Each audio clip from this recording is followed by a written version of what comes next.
മുണ്ടക്കൈ ദുരന്തത്തിൽ കാണാതായവർക്കുള്ള തെരച്ചിലിന്റെ ആദ്യഘട്ടം പൂർത്തിയായി. ഉരുൾപൊട്ടലുണ്ടായ മുണ്ടക്കൈയിലും ചൂരൽമലയിലും ചാലിയാറിലും 18 ദിവസം നീണ്ട തെരച്ചിലാണ് അവസാനിപ്പിച്ചത്. ഇന്നലെ നടന്ന തെരച്ചിലിൽ മൃതദേഹങ്ങളോ മൃതദേഹാവശിഷ്ടങ്ങളോ കണ്ടെടുക്കാനായില്ല. ഭൗമശാസ്ത്രജ്ഞൻ ജോൺ മത്തായിയുടെ നേതൃത്വത്തിൽ വിദഗ്ധ സംഘത്തിന്റെ പഠനവും പൂർത്തിയായി. വയനാട് മുണ്ടക്കൈയിൽ ഉരുൾപൊട്ടിയത് ഒരു തവണ മാത്രമെന്നതാണ് വിദഗ്ധ സംഘത്തിന്റെ നിഗമനം. 5-അംഗ സംഘം പരിശോധന പൂർത്തിയാക്കി വെള്ളിയാഴ്ച മടങ്ങി. അടുത്ത ആഴ്ച അവസാനത്തോടെ സർക്കാരിന് റിപ്പോർട്ട് സമർപ്പിച്ചേക്കും. ജോസിൽ സെബാസ്റ്റ്യൻ ഈ ഘട്ടത്തിൽ കൂടുതൽ വിവരങ്ങളുമായി ചേരുന്നുണ്ട്. ജോസിൽ, പൂർണ്ണമായൊരു തെരച്ചിൽ അവസാനിപ്പിച്ചൊരു സാഹചര്യമില്ല എങ്കിൽ കൂടിയും ഈ ഒരു ഘട്ടത്തിന് എന്റെ കാര്യത്തിലാണ് ഒരു തീരുമാനം ഇപ്പോൾ വന്നിട്ടുള്ളത്. പുനരധിവാസ പ്രവർത്തനങ്ങളിലേക്ക് കൂടുതലായി ശ്രദ്ധ കേന്ദ്രീകരിക്കേണ്ടുന്ന ഒരു സാഹചര്യത്തിലേക്ക് എത്തിയിരിക്കുന്നു. എങ്കിലും തെരച്ചിലിന്റെ കാര്യത്തിൽ കൂടുതൽ തുടർ തീരുമാനങ്ങൾ വരാനിരിക്കുന്നു എന്നത് മന്ത്രിസഭാ ഉപസമിതിയുടെ ഭാഗത്തുനിന്ന് വ്യക്തമാക്കലുകൾ ഉണ്ടായിട്ടുണ്ട്. ഇപ്പോൾ പ്രദേശത്ത് നടക്കുന്നത് എന്തൊക്കെ?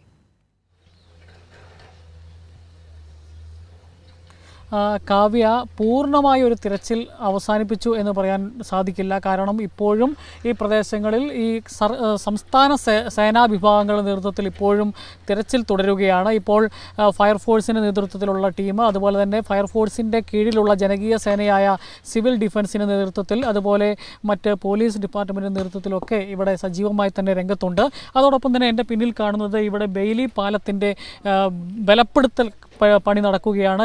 ഊരാളുങ്കൽ സൊസൈറ്റിയാണ് അതിൻ്റെ പണി ഏറ്റെടുത്ത് നടത്തിക്കൊണ്ടിരിക്കുന്നത്. അവർ ഇതിൻ്റെ തൂണുകൾ, ഈ ബെയിലി പാലത്തിൻ്റെ തൂണുകളടക്കം കരിങ്കൽ കെട്ട് ഉപയോഗിച്ച് ബലപ്പെടുത്തുന്ന ഒരു പണി ഏറ്റെടുത്തിരിക്കുകയാണ് ഊരാളുങ്കൽ സൊസൈറ്റി. അത് കൃത്യമായി അത് ചെയ്തുകൊണ്ടിരിക്കുന്നു. അതുപോലെ തന്നെ ഈ പ്രദേശത്തോടു കൂടിയാണ് ഇപ്പോൾ ഞാൻ നിൽക്കുന്ന ഈ സൈഡിൽ കൂടിയാണ് ഈ നദി ഒഴുകിപ്പോയിക്കൊണ്ടിരുന്നത്. ആ നദി ഇപ്പോൾ കൃത്യമായി അതിൻ്റെ ചാല് തിരിച്ചുവിടുന്നതിനുള്ള പ്രവർത്തനവും കൃത്യമായ ജലമൊഴുക്ക് കൊണ്ടുവരുന്നതിന് വേണ്ടിയുള്ള പ്രവർത്തനം ഇപ്പോൾ ഊരാളുങ്കൽ ലേബർ സൊസൈറ്റിയുടെ തന്നെ ഹിറ്റാച്ചി അടക്കമുള്ള ഉപകരണങ്ങൾ ഉപയോഗിച്ച് അതിൻ്റെ പണികളും നടന്നുകൊണ്ടിരിക്കുകയാണ്. അത്തരമുള്ള പണികൾ കൃത്യമായി നടക്കുന്നുണ്ട്. ജനകീയ തെരച്ചിൽ, അതായത് ജനക്കൂട്ടത്തെ കൂട്ടിയുള്ള തെരച്ചിൽ ഏകദേശം അവസാനിപ്പിച്ചു എന്ന് വേണം പറയാൻ. കാരണം ഈ പ്രദേശത്തെ ജനങ്ങൾ അത്തരത്തിൽ ഇറങ്ങി നിന്ന് ഒരു പരിശോധനയ്ക്കൊക്കെ ഇപ്പോൾ തയ്യാറാകുന്ന ഒരു മാനസികാവസ്ഥയിലല്ല. കാരണം ഈ പ്രദേശങ്ങളിലെല്ലാം ഇനിയും 118ഓളം ആളുകളെ കാണാനുണ്ട്. ഇത്രയും ദിവസങ്ങൾ പിന്നിട്ടിരിക്കുന്നു. ആ ഒരു സാഹചര്യത്തിൽ അതിജീവനം എന്ന സർക്കാരിൻ്റെ ആഹ്വാനത്തോട് ഈ പ്രദേശത്തെ അതിജീവിതരും കൂടുതൽ സഹകരിക്കുന്നു എന്ന് വേണം പറയാൻ. അവരും കൃത്യമായി ഇത്തരത്തിൽ വാടക വീടുകൾ കണ്ടെത്തുന്നതിനും അതുപോലെ തന്നെ മറ്റ് പുനരധിവാസ പ്രവർത്തനങ്ങളിലുമെല്ലാം സർക്കാരിൻ്റെ തീരുമാനങ്ങളോട് പ്രതികരിക്കുകയും സഹകരിക്കുകയും ചെയ്യുന്ന ഒരു നിലയാണ് നിലവിലുള്ളത്. അതോടൊപ്പം തന്നെ ഈ പ്രദേശത്ത് ഇപ്പോൾ 100 കണക്കിന് വളർത്തുമൃഗങ്ങൾ ഇവിടെയുണ്ട്. ആ വളർത്തുമൃഗങ്ങൾക്ക് തീറ്റ കൊടുക്കുന്നതിനൊക്കെ ആയിട്ട് ഈ പ്രദേശവാസികൾ രാവിലെ ഇവിടേക്ക് എത്തുന്ന കാഴ്ചയും നമ്മൾ കണ്ടതാണ്.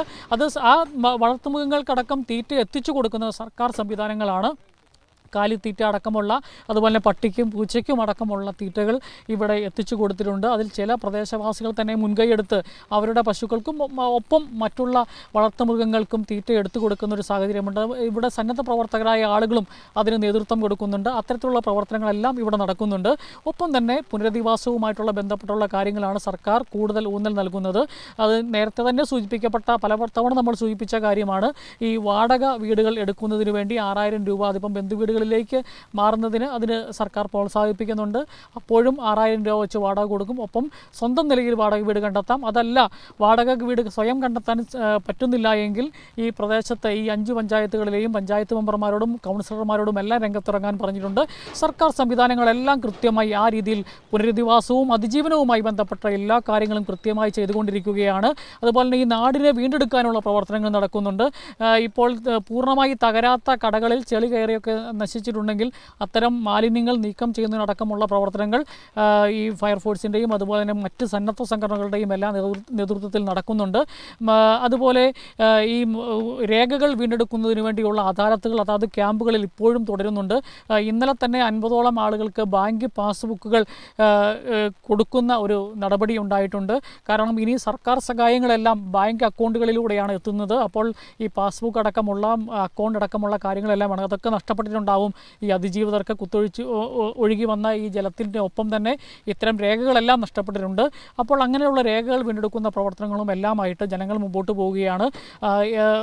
ഇപ്പോൾ ഈ തെരച്ചിലിൻ്റെ ഒരു പ്രധാന വെല്ലുവിളി എന്ന് പറയുന്നത് ഇത്രയേറെ വലിയൊരു പ്രദേശത്താണ് ഈ ദുരന്തമുണ്ടായിരിക്കുന്നത്. മറ്റുള്ള എല്ലാ ദുരന്തങ്ങളും നമുക്കറിയാം ഒരു നിശ്ചിത പ്രദേശത്തിനുള്ളിൽ ഒതുങ്ങി നിൽക്കുന്നതാണെങ്കിൽ ഇപ്പോൾ ഈ പുഞ്ചിരിമട്ടം മുണ്ടക്കൈ ഭാഗത്തു നിന്ന് ഞാനിപ്പോൾ നടക്കുന്ന ചൂരൽമലയും കടന്ന് 10-16 കിലോമീറ്റർ ദൂരത്തു നിന്നാണ് ശരീരഭാഗങ്ങളും ശരീരവുമൊക്കെ ലഭിച്ചതെന്ന് നമുക്കറിയാം.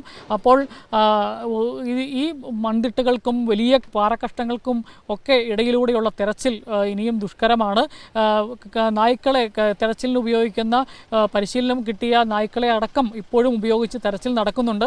അതുപോലെ തന്നെ ഇനിയാണെങ്കിൽ പോലും ഏതെങ്കിലും പ്രദേശത്ത് തെരച്ചിൽ നടത്തണമെന്ന് ഈ പ്രദേശത്തെ അതിജീവിതർ ആവശ്യപ്പെട്ട അത്തരത്തിൽ കാര്യങ്ങളും സർക്കാർ ചെയ്തു കൊടുക്കും എന്ന് അറിയിച്ചിട്ടുണ്ട്. ഏതായാലും ഇപ്പോൾ നിലവിൽ തിരച്ചിൽ തുടരുന്നുണ്ട്. അത് വിവിധ സേനാ വിഭാഗങ്ങളുടെ നേതൃത്വത്തിലാണ് എന്നുള്ളതാണ് പറയാനുള്ളത്. കാവ്യ.